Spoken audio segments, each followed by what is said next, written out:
بخير حبيبي، ربنا يتمنى عليك. الله يخليك. توقفتني قلت لي اوريك حاجه حلوه قوي ان شاء الله. قول لي اول حاجه ايه ده؟ بص ده علم مصر، ده الثلاث نجوم على البلاعه. ايوه الثلاث نجوم ده يعني ده من ايام الملكيه ده.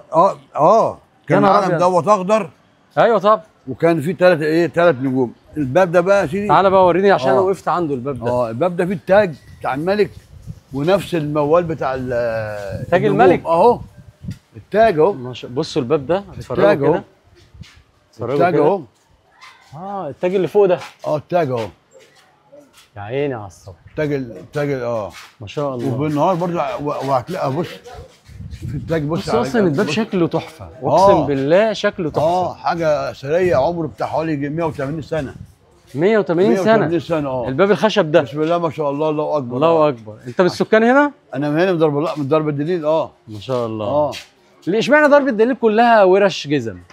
كانت الاول هص كانت الاول يعني ايه سكنيه وبتاع. دلوقتي بقى ايه الورش اتضشت، ورش كترت قوي، والجزمجيه والنجارين وبتوع الصدف. ما شاء الله. بسم الله ما شاء الله. بس انا عجبني قوي الباب ده بصراحه. الباب ده الواحد ياخد له صوره اهو. الباب ده الله عليك. بصوا التفاصيل اصلا بتاع دي الشراعه اصلا. بصوا التفاصيل بتاع الحديد اصلا عامله ازاي، والباب نفسه. تاج الملك اهو.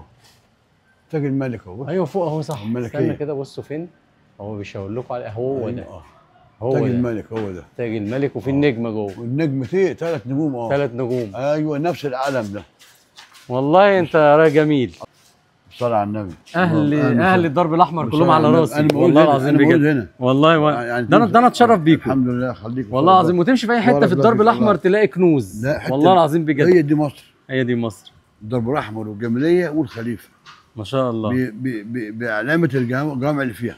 طب 700 سنه ولا شبرا ولا مدينه لا ناصر. انتوا الاساس. ولا فيصل. ايوه انتوا الاساس. هو القلعه والجماليه والدرب الاحمر. هي دي مصر. دي كانت مصر زمان. هي دي مصر. انا اتشرفت بيك والله. الله يخليك. ربنا يبارك في عمرك. وتحيه لكل اهل الدرب الاحمر. بالصلاه على النبي حبيبي. ولما تنزل الدرب الاحمر ولو تهت هتشوف تاريخ اقدم من دول كتير.